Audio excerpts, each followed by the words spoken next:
Ready start. America, Israel और Iran के बीच युद्ध छिड़े 1 माह बीत चुका है, लेकिन अमेरिकी राष्ट्रपति ट्रंप की ओर से खुद को शांति का मसीहा बताए जाने के बाद भी पूरी दुनिया को प्रभावित करने वाला यह खतरनाक सैन्य संघर्ष खत्म होने के बजाय और खिंचता ही दिख रहा है। इसका प्रमाण है अमेरिका की ओर से ईरान के परमाणु केंद्र को निशाना बनाना।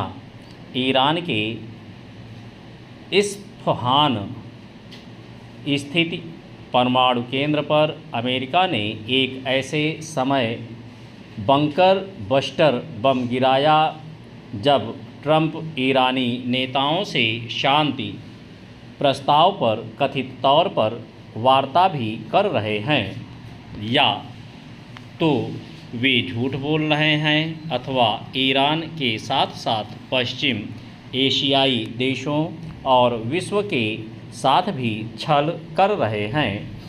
पश्चिम एशिया संकट का समाधान करने के मामले में उनका इरादा कुछ भी हो, वे बिल्कुल भी विश्वसनीय नहीं रह गए हैं। इसी कारण अमेरिका में तो उनका विरोध बढ़ता ही जा रहा है।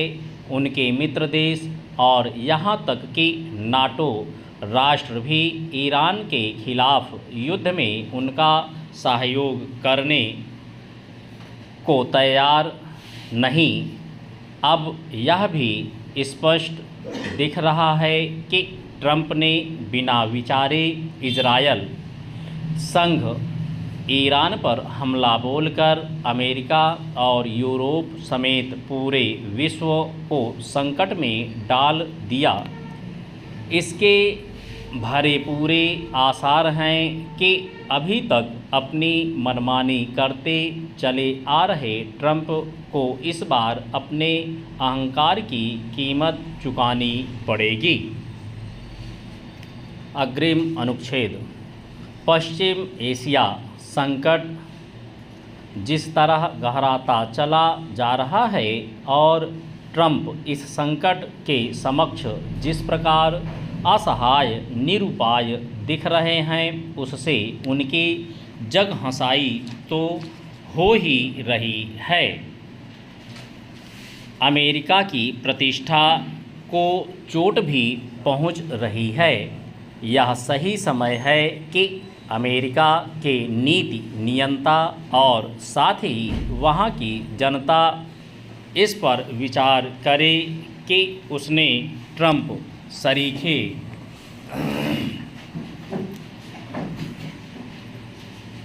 अस्थिर प्रवृत्ति के व्यक्ति को राष्ट्रपति चुनकर क्या हासिल किया।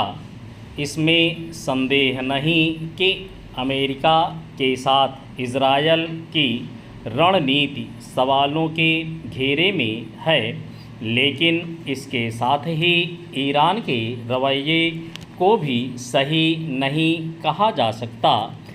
ईरान एक तरह से यही दिखा रहा है कि अमेरिका और इजरायल का सामना करने के क्रम में उसे अपनी बर्बादी की परवाह नहीं और उसकी प्राथमिकता ऊर्जा संकट को चरम पर ले जाना और अपने पड़ोसी देशों की नाक में दम करना है।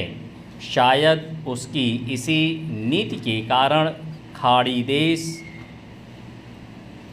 के देश नुकसान उठाने के बावजूद यह चाह रहे हैं कि ईरान किसी तरह पस्त हो जाए। इससे भी बड़ी विडंबना यह है कि विश्व के प्रमुख देश अमेरिका, इजरायल और ईरान के बीच के घमासान को रोकने के लिए गंभीरता से कोई ठोस पहल करते नहीं दिख रहे हैं।